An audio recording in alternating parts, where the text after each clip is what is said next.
الحمدللہ رب العالمین وبہ استعین واشہد ان لا الہ الا اللہ وحدہ لا شریک لہ واشہد ان محمدا عبدہ ورسولہ اما بعد۔ عزیز طلبہ، آج کی مجلس میں انشاءاللہ صلاۃ کے واجبات و فرائض سے متعلق گفتگو ہوگی۔ ارکان سے متعلق گفتگو ہو چکی ہے۔ فرائض میں پہلا فرض ہے تکبیرات انتقال، یعنی ایک حالت سے دوسری حالت میں منتقل ہوتے ہوئے جو تکبیر کہی جاتی ہے، جیسے رکوع میں جاتے ہوئے اللہ اکبر، سجدے میں جاتے ہوئے اللہ اکبر، سجدے سے اٹھتے ہوئے اللہ اکبر، یہ تکبیرات واجب ہیں، اور انہی میں سے ہے سمع اللہ لمن حمدہ کہنا بھی اور ربنا لک الحمد کہنا بھی۔ اس سلسلے میں ابو ہریرہ رضی اللہ عنہ کی حدیث ہے جو کہ صحیح بخاری میں موجود ہے۔ کہتے ہیں کہ رسول اللہ صلی اللہ علیہ وسلم جب صلاۃ کے لیے قیام فرماتے تو اس وقت آپ قیام کرتے ہوئے تکبیر کہتے، اور جب آپ رکوع میں جاتے تو تکبیر کہتے ہوئے رکوع میں جاتے، پھر آپ رکوع سے اٹھتے ہوئے کہتے سمع اللہ لمن حمدہ، جب آپ رکوع سے اپنی پیٹھ اوپر اٹھاتے، اور جب آپ کھڑے ہونے کی حالت میں ہوتے تو آپ فرماتے ربنا لک الحمد، اور جب آپ قیام سے پھر سجدے میں جاتے تو تکبیر کہتے ہوئے سجدے میں جاتے، پھر جب سجدے سے سر اٹھاتے تب بھی آپ تکبیر کہتے، اور جب آپ دوسرے سجدے میں جاتے تب بھی تکبیر کہتے ہوئے دوسرے سجدے میں جاتے، اور پھر جب دوسرے سجدے سے سر اٹھاتے تب بھی تکبیر کہتے ہوئے اپنا سر اٹھاتے، اور آپ اپنی پوری صلاۃ میں اسی طرح کیا کرتے تھے یہاں تک کہ آپ صلاۃ کو مکمل کر لیتے، اور جب 2 رکعتیں پوری کرنے کے بعد تشہد سے کھڑے ہونے لگتے تو اس وقت بھی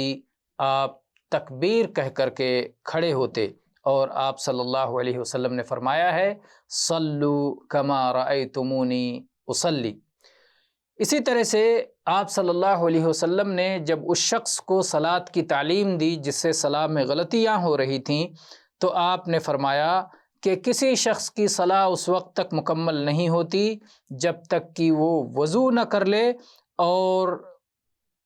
وضو مکمل کر لے اور اس کے بعد اللہ اکبر کہہ کر کے اپنی صلاۃ شروع کرے، اللہ کی حمد و ثنا بیان کرے، اور قرآن پاک میں سے جو چاہے تلاوت کرے، پھر کہے اللہ اکبر، اور پھر رکوع میں جائے یہاں تک کہ اس کے سارے جوڑ مطمئن ہو جائیں، پھر کہے سمع اللہ لمن حمدہ، اور کھڑے ہو جائے، قیام کر لے پوری طرح سے، اور پھر کہے اللہ اکبر، اور پھر سجدے میں جائے یہاں تک کہ اس کے سارے جوڑ مطمئن ہو جائیں، اعتدال ہو جائے، پھر اس کے بعد میں اللہ اکبر کہے اور سجدے سے سر اٹھا کے اطمینان کے ساتھ بیٹھ جائے، پھر کہے اللہ اکبر اور دوسرے سجدے میں جائے یہاں تک کہ اس کے سارے جوڑ مطمئن ہو جائیں، پھر دوسرے سجدے سے اٹھتے ہوئے اللہ اکبر کہے۔ جب وہ اس طرح عمل کرے گا تو اس کی صلاح مکمل ہو جائے گی۔ یہ روایت صحیح ہے، صحیح سنن ابی داؤد میں 763 نمبر پر ہے۔ تو یہ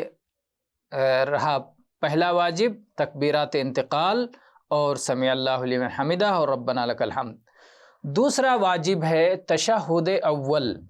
تشہد اول، عبداللہ ابن مسعود رضی اللہ عنہ کہتے ہیں کہ رسول اکرم صلی اللہ علیہ وآلہ آلہ وسلم نے ارشاد فرمایا، جب تم 2 رکعتوں کے بعد بیٹھو تو کہو التحیات للہ والصلوات والطیبات السلام علیک ایہا النبی ورحمۃ اللہ وبرکاتہ، السلام علینا وعلی عباد اللہ الصالحین، اشہد ان لا الہ الا اللہ واشہد ان محمدا عبدہ ورسولہ۔ یہ دعا پڑھنے کے بعد ثم لیتخیر احدکم من الدعاء اعجبہ الیہ، اللہ کے نبی صلی اللہ علیہ وسلم فرمایا کہ تم میں سے یہ تحیات پڑھنے کے بعد، اللہ کی تعریف کرنے کے بعد، اور اس میں جو دعائیں آئی ہیں وہ دعائیں کرنے کے بعد جو دعا پسند ہو آدمی اپنی طرف سے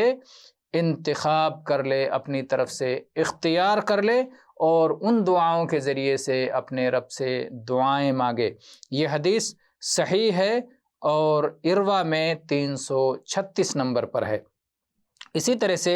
نبی کریم صلی اللہ علیہ وسلم نے اس شخص کو جس نے صلاۃ میں غلطی کی تھی، آپ نے تعلیم دیتے ہوئے ارشاد فرمایا تھا فَإِذَا جَلَسْتَ فِي وَسَطِ الصَّلَاةِ فَاطْمَئِنْ وَافْتَرِشْ فَخِذَكَ الْيُسْرَىٰ ثُمَّ تَشَهَّدْ،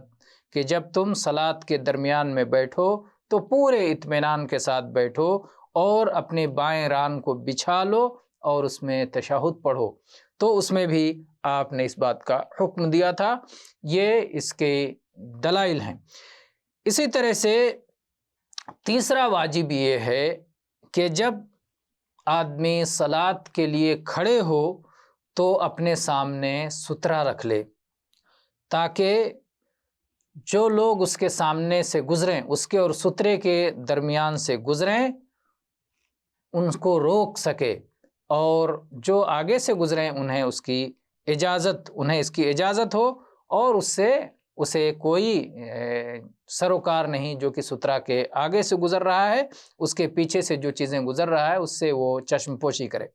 اس سلسلے میں سہل ابن ابی حثمہ کی روایت ہے، کہتے ہیں کہ اللہ کے رسول صلی اللہ علیہ وآلہ وسلم نے ارشاد فرمایا کہ جب تم میں سے کوئی صلاح پڑھے تو سترہ رکھ کر کے ہی صلاح پڑھے، اور سترہ سے قریب ہو جائے، شیطان اس کے صلاۃ کو کاٹ نہ سکے۔ سترہ رکھ کے پڑھے تاکہ شیطان آگے سے گزر کے اس کے صلاح کو کاٹ نہ سکے۔ یہ روایت صحیح ہے، صحیح سنن نسائی میں 722 نمبر پر ہے۔ اور عبداللہ ابن عمر رضی اللہ عنہما بیان کرتے ہیں کہ اللہ کے رسول صلی اللہ علیہ وسلم نے فرمایا لا تصلی الا الی سترہ، سترہ کے بغیر صلاح مت پڑھو۔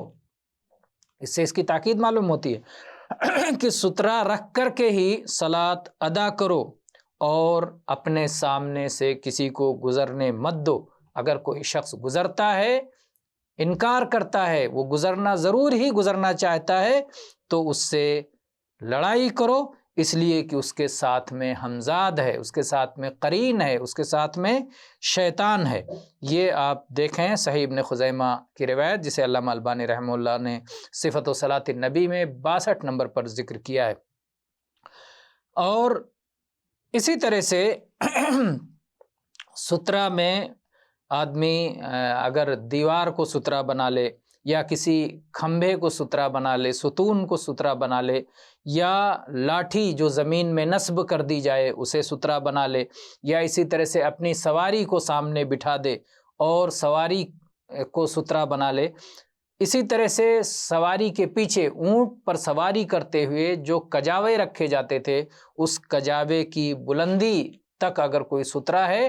تو اتنا کافی ہے۔ اس سلسلے میں موسیٰ ابن طلحہ اپنے والد سے روایت کرتے ہیں کہ اللہ کے رسول صلی اللہ علیہ وسلم نے فرمایا کہ جب تم میں سے کوئی شخص اپنے سامنے کجاوے کے آخری حصے کے مانند کوئی چیز رکھ لیتا ہے اور پھر صلاۃ ادا کرتا ہے تو وہ صلاۃ ادا کر لے، اور جو بھی سترے کے آگے سے گزر رہا ہے اس کی کوئی پرواہ نہ کرے۔ یہ روایت مختصر صحیح مسلم میں 339 نمبر پر ہے۔ اور یہ بات بھی یاد رہے کہ انسان کو سترے سے قریب رہ کر کے صلاۃ ادا کرنی چاہیے۔ اس سلسلے میں بلال رضی اللہ عنہ کی روایت ہے کہ انہوں نے صلاۃ ادا کی اور ان کے اور دیوار کے درمیان تقریباً 3 ہاتھ کا فاصلہ تھا۔ 3 ہاتھ کا فاصلہ یعنی آدمی جہاں کھڑا ہے اور اس سے دیوار کے بیچ میں جب 3 ہاتھ کا فاصلہ ہوگا تو اس کے سجدہ کرنے کی جگہ ہوگی اور اس کے آگے ہی دیوار ہو جائے گی جو کہ اس کے لیے سترہ کی حیثیت رکھتی ہے۔ یہ روایت صفت صلاۃ النبی میں 62 نمبر پر ہے اور بخاری کی روایت ہے۔ اسی طرح سے سہل ابن سعد رضی اللہ عنہ بیان کرتے ہیں کہ رسول اللہ صلی اللہ علیہ وسلم کے صلاۃ پڑھنے کی جگہ اور دیوار کے درمیان میں اتنی گنجائش ہوتی تھی کہ ایک بکری اس سے گزر سکتی تھی، بکری اس سے گزر سکتی تھی۔ اس سے معلوم ہوتا ہے کہ اگر آدمی کھڑا ہو، قیام کرے اور اتنا فاصلہ رکھے جتنے میں سجدہ کرتا ہے، تھوڑا سا فاصلہ اور، تو اس سے بکری گزر جائے گی اور سجدے کی وہ جگہ ہوگی۔ یہ روایت متفق علیہ ہے، صحیح بخاری میں 496 نمبر پر اور صحیح مسلم میں 508 نمبر پر ہے، اور حدیث کی اور بھی کتابوں میں موجود ہے۔ اور یہ بات یاد رکھے کہ اگر کسی شخص نے سترہ رکھا ہے تو اپنے اور سترہ کے درمیان میں کسی کو گزرنے نہ دے، جیسا کہ عبداللہ ابن عباس رضی اللہ عنہما کی روایت ہے کہ نبی صلی اللہ علیہ وسلم صلاۃ ادا فرما رہے تھے کہ ایک بکری نے آپ کے آگے سے گزرنا چاہا تو آپ نے اسے روکا قبلہ کی طرف آگے بڑھ کر کے، یہاں تک کہ قبلہ سے آپ نے اپنا پیٹ لگا دیا۔ یہ روایت صحیح ہے، صفت و صلاۃ النبی میں 64 نمبر پر علامہ البانی رحمہ اللہ نے اسے ذکر کیا ہے۔ اور ابو سعید خدری رضی اللہ عنہ بیان کرتے ہیں کہ اللہ کے رسول صلی اللہ علیہ وسلم نے فرمایا کہ جب تم میں سے کوئی شخص صلاۃ ادا کر رہا ہو تو اپنے آگے سے کسی کو گزرنے نہ دے اور جہاں تک ہو سکے اسے روکے۔ اگر وہ انکار کرتا ہے اور گزرنا ہی چاہتا ہے تو اس سے لڑائی کرے، کیونکہ ایسا شخص شیطان ہے۔ یہ روایت صحیح ہے، مختصر مسلم میں 338 نمبر پر ہے۔ اور اگر کسی شخص نے سترہ نہیں رکھا اور سترہ کے بغیر ہی وہ صلاۃ ادا کر رہا ہے تو اگر اس کے سامنے سے صلاۃ ادا کرتے ہوئے اس کے سامنے سے گدھا گزرتا ہے یا کالا کتا گزرتا ہے یا ایسے ہی اگر عورت اس کے سامنے سے گزر جاتی ہے تو اس کی صلاۃ فاسد ہو جائے گی، صلاۃ کٹ جائے گی، ختم ہو جائے گی۔ اس سلسلے میں ابو ذر رضی اللہ عنہ بیان کرتے ہیں کہ اللہ کے رسول صلی اللہ علیہ وآلہ آلہ وسلم نے ارشاد فرمایا، جب تم میں سے کوئی شخص صلاۃ کے لیے کھڑا ہو تو اپنے آگے کجاوے کے آخری حصے کے مانند سترہ رکھ لے، اگر اس کے سامنے سترہ نہیں ہے تو ایسی صورت میں گدھا یا عورت یا کالا کتا اگر سامنے سے گزر جاتے ہیں تو اس کی صلاۃ فاسد ہو جائے گی، کٹ جائے گی، ختم ہو جائے گی۔ تو کہتے ہیں کہ میں نے کہا کہ اے ابو ذر رضی اللہ عنہ، یہ عبداللہ ابن صامت جو ابو ذر رضی اللہ عنہ سے روایت کرتے ہیں، وہ کہتے ہیں میں نے پوچھا ابو ذر رضی اللہ عنہ سے کہ کالا کتا ہی گزرنے کے بارے میں کیوں بات کہی گئی، سرخ کتا، پیلا کتا، ان کتوں کے بارے میں بات کیوں نہیں ہے؟ تو کہتے ہیں کہ اے بھتیجے، میں نے بھی رسول اکرم صلی اللہ علیہ وسلم سے ایسے ہی سوال کیا تھا تو اللہ کے نبی صلی اللہ علیہ وسلم نے جواب دیتے ہوئے ارشاد فرمایا کہ کالا کتا شیطان ہے، الکلب الاسود شیطان۔ یہ حدیث صحیح الجامع میں آپ کو 719 نمبر پر ملے گا، صحیح مسلم میں ہے، نسائی اور ترمذی وغیرہ میں بھی یہ روایت موجود ہے۔ اسی طرح سے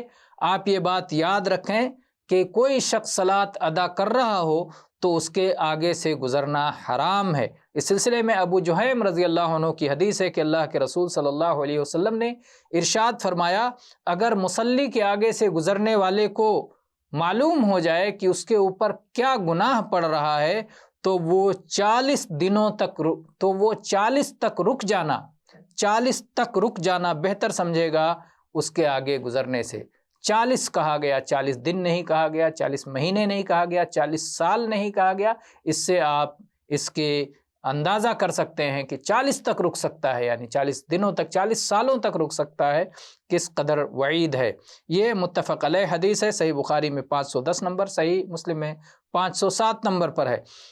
اور البتہ یہ بات یاد رہے کہ مقتدیوں کے لیے امام کا سترہ کافی ہے، اس لیے مقتدیوں کے آگے سے گزرا جا سکتا ہے۔ اس سلسلے میں عبداللہ ابن عباس رضی اللہ عنہما کی روایت ہے، کہتے ہیں کہ میں ایک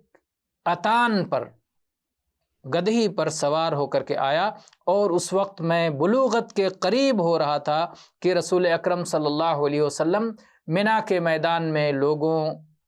کو صلاۃ پڑھا رہے تھے۔ میں کسی صف کے درمیان سے گزر گیا اور اس کے بعد میں اپنی سواری سے اترا اور میں نے اپنی گدھی کو چرنے کے لیے چھوڑ دیا اور اس کے بعد میں صف میں شامل ہو گیا اور مجھ پر کسی نے بھی انکار نہیں کیا۔